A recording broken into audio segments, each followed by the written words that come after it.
अक्कलकोटचे ज्येष्ठ नेते सिद्धरामप्पा पाटील यांच्यावर कुमटे येथे शोकाकुल वातावरणात अंत्यसंस्कार. अक्कलकोटचे माजी आमदार आणि भाजपाचे ज्येष्ठ नेते स्वर्गीय सिद्धरामप्पा पाटील यांच्या पार्थिवावर त्यांच्या मूळ गाव कुमटे येथे शुक्रवारी सायंकाळी अत्यंत शोकाकुल वातावरणात अंत्यसंस्कार करण्यात आले.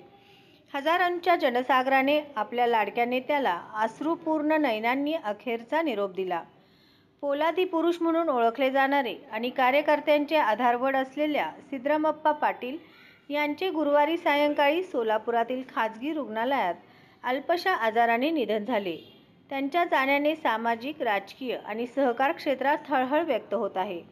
त्यांचे पार्थिव अंत्यदर्शनासाठी कुमटे येथे आणण्यात आले असता गावातून आणि परिसरातून जनसागर उसळला.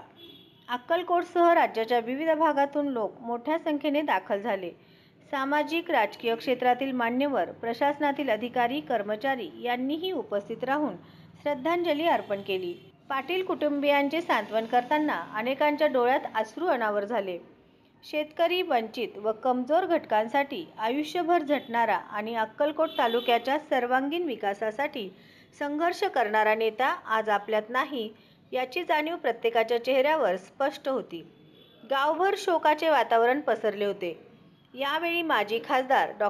जयसिद्धेश्वर शिवाचार्य महास्वामी, विविध मठाचे स्वामीजी, कर्नाटकचे कृषी व पणन मंत्री शिवानंद पाटील, अनेक आमदार, माजी मंत्री, राजकीय सामाजिक क्षेत्रातील मान्यवर, सरपंच, सोसायटीचे चेअरमन आदी मोठ्या संख्येने उपस्थित होते. शुक्रवारी सायंकाळी लोकनेते स्वर्गीय सिद्धरामप्पा पाटील यांच्या पार्थिवावर कुमटे येथे अत्यंत शोकाकुल वातावरणात अंत्यसंस्कार करण्यात आले आणि उपस्थित जनतेने अश्रुपूर्ण नयनांनी आपल्या लाडक्या नेत्याला अखेरचा निरोप दिला.